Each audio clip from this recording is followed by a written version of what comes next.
What does be well mean? It's a hard question to frame, but more specifically, if you can bring to mind some of your bucket list items, the things that you still want to do in life. Whether you're my daughter Jess's age at 15 and what she wants to do, my mum who is older than 15, but I know not to name that special number because I'll pay for it later on. But what are the things that you still want to do, be it physical, mental, or crazy challenges in life? And then think, what do we need to do those things? And ultimately, what we need to achieve those things is what is known as health span. Lifespan is how long we live. Health span is how long we live a life of good health, free from chronic diseases and illnesses, maintaining good physical, mental and emotional well-being to enjoy life to the fullest. And what I've learned over my 5 or so years of studying this and 4 years hardcore is the journey to that is through a mental fitness practice. And mental fitness is this broad encompassing thing beyond just movement. That's what we eat, how we recover, mindfulness, empathy, curiosity, how we socialize, how we regulate our emotions, and then when you step into some of the craziest stuff around cold and hot therapies. Okay, let's say you want your next 5 years to be the best 5 years of your life. In any way, shape or form, let's say your next 5 are going to be awesome. And you might go, well, it can't be. Well, if you say you can't, you are absolutely right. If you say you can, you might. So why could your next 5 years not be the best in your life? What's getting in the way? What needs fixing? What needs changing? So let's make the assumption we need to do some work on ourselves and change something. But change isn't achieved through information, inspiration, or changing. Change is achieved when it's aligned to personal values that inspire us. And the inspiration follows an action, but the action the inspiration comes from is our own action. There is no motivation fair. We start our own inspiration. And it is mostly action that is caused by discomfort, and that's what drives us to improve. So change doesn't come from nights like this. It doesn't come from the greatest book you ever read in your life. It happened when you did something, when you actually physically enacted the change process.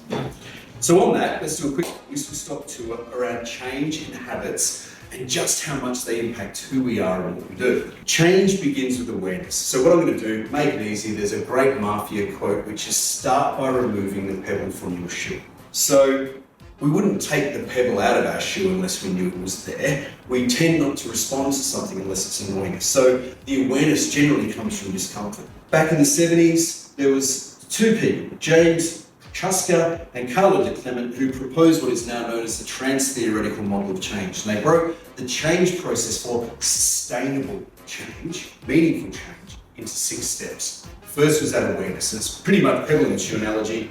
It says on the shoe. The next part that comes after the awareness is contemplation. There appears to be a pebble in my shoe. Keep walking. Then preparation is sort of, I've got to do something about this pebble. Now where coaching comes into it is between this 3rd phase of preparation and the 4th phase of action, where we actually start doing something about it. And that's when coaching is effective, because you can't work with someone who isn't actually ready to do something. Yeah? Then after this build-up of process, we go through a maintenance phase where we're living through these new behaviours and new change. We're no longer jumping into pebbles, we're walking on the path. We've got new boots, we're not walking around in thongs, we've got these processes in place. Invariably though, there is then a fallback or a relapse phase where those habits just haven't quite stuck. And 2 things happen to that is it's either we get back on, day 1 can start all over again, or we remember that time that we nearly achieved that great thing. And that's where the relapse really kicks in. But then what happens when we're in this change process is we start to see this thing everywhere, that the problem we see or the symptom or the thing that we are responding to appears to be everywhere. This is known as awareness amplification or selective attention or selective awareness. And this is part of our brain called the reticular activation system. And basically, its purpose is that as we focus our attention on a new piece of information, be it a thought, a desire, an attention, something that is annoying us or whatever, our reticular activation system selectively filters the information around us and we see it everywhere. Now, there is a great example of this known as the Baader-Meinhof phenomenon. which is talking about frequency illusion. Let's say you've decided you're going to buy a white 3 Series BMW. They are suddenly everywhere. Actually, there's no more white BMWs on the road. It's just that our mind is now tuned in to focus to see this thing. And where this becomes really important is the reticular activation system can trick us, but it can also be used to help us build momentum in change. And I'll touch on this a little bit later on. So if discomfort is the root of change and it stimulates change, would you deliberately insert discomfort into your life if you knew that the change would be for the better? A smooth sea doesn't make for the best sailor. But if you go back to the best thing you ever achieved in your life, that moment where you were the rock star, it either kick the goal, the pay rise, the delivery of the project, the painful birth, whatever the most astounding thing you've ever achieved was, which you are now going to better because your next 5 years are going to be the best in your life. Was that thing you did easy? Did you have to rise to a new level through taking on a new challenge? Did you do something for the first time? Did you have to go above and beyond anything you ever thought possible? Happiness doesn't come when we win the lottery, we all know that. They'll lose their money, they'll end up miserable. Happiness comes when we earn it. It's about the change and going after the things that really matters. 12-second reflection, consciously pausing to acknowledge a great decision. Easiest one would be the smoker who is trying to give up smoking, and they look at the cigarette, the same trigger evolves, and they go, no, not a cigarette. It might be the donut, the beer, picking up the phone, yelling at the child, whatever it is. That moment where you catch yourself and go, no. Taking 12 seconds to then ponder that great decision engages our brain's reward system. We release dopamine, it enhances the sense of accomplishment and the value that we place on the action that we just carried out.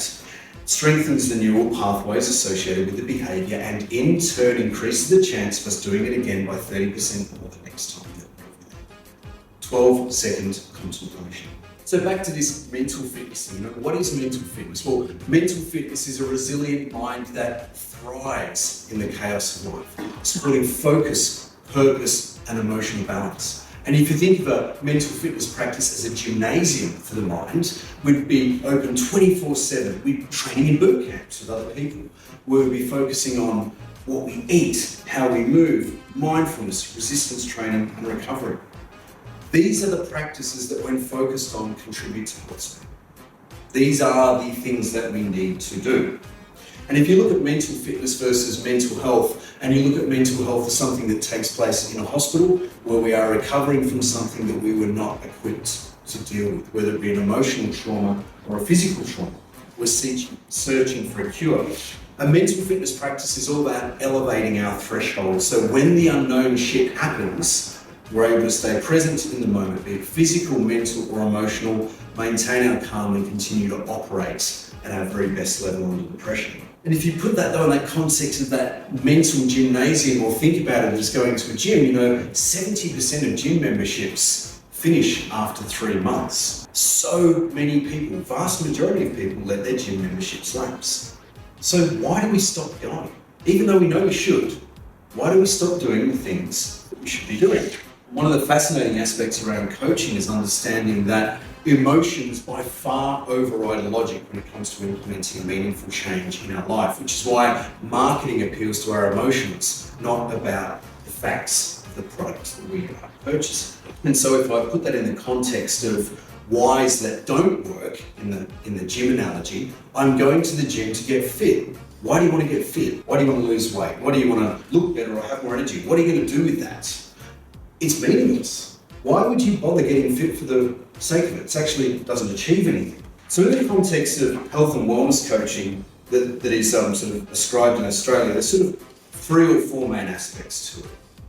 The one is that what we have at the very, very top is the vision, the North Star, the guiding principle, the thing that pumps us, that gets us up on the day when we do not want to do the hard stuff. The vision is what gets us out, is what stops the cigarette, it stops the drink, it makes you eat the good meal, it stops you having the cheat day on the donut. But visions are often a long way away, 18 months, 2 years, 5 years, 10 years. So what we do in coaching is we tend to work on a 3-month principle. 3 months is about as far as humans can plan ahead logically. Because when we plan, the further it gets away, the less actual idea we have of how something is going to pan out. Because the moment you start, you have more information and things change. So we work on 3-month goals, and we tend to pick 3 big 3-monthly goals. Elevation of performance across 3 different areas of our existence that would lead towards that vision. So if you like, the vision is the why, the 3 monthly goals are the how, and then it's a 13-week program or a 12-week program. So 12 steps up to achieving that 3-month goal. So the weekly sessions are about what can I do right now? Because what can I do right now is really important. So if it was, in 3 months' time, I want to be able to run 5 kilometers, 5 days a week. Week 1 is go buy some shoes.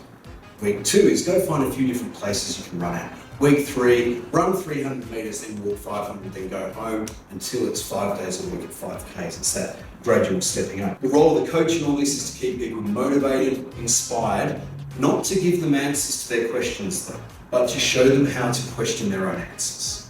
If you tell someone what to do, they might follow. People align much more to their own drivers and are significantly more likely to follow through with change if it's their own reasoning and their own idea and their own. To bring about change takes about 3 months, and we need the emotional connection to the why for it to work. Some whys that have worked in both coaching and life that I've experienced that have really sustained people through really tough periods of time, real physical, mental, emotional discomfort, have been things like, I want to be fit and healthy enough to run around with my grandchildren. You can visualize, you can see that. I've decided to stop drinking and exercising more because my dad's been having microstrokes and he always drank a lot, and I've got the same sort of things going on in my body, but I want to have an active life. I want to be physically fitter as the company just brought forward my retirement age, and I want to grow my own fruit and vegetables to feed my family. These things is where we actually visualize what we are doing. Because one of the aspects about coaching and setting goals is we should not focus on outcomes. We cannot control outcomes. Coaching and setting goals is significantly more successful when we have goals about what we're going to be doing. But to change ourselves, we need to know ourselves. It's one of the really cool things that I've come to understand is reality is a construct. So my reality right now is different to your reality right now. 20 odd of us in the same room, only one person talking, but 25 different reasons for people here. It's not very natural. Your reality is different because you're looking at me and I'm looking at you. Einstein, who's a great science geek, summed this up with a human being is part of a whole called by us the universe, a part limited by time and space. The human experiences himself, his thoughts and feelings as something separated from the rest, a kind of optical delusion of consciousness. And this delusion is like a prison for us, restricting us to our personal desires and to affection for only a few people nearest us. And our task must be to free ourselves from this prison by widening our circles of compassion to embrace all living creatures and the whole of nature and its beauty. What he was touching on here was about empathy. We see reality through a filter of experience, values, bias, chemicals, and our orientation. Everyone's reality is different.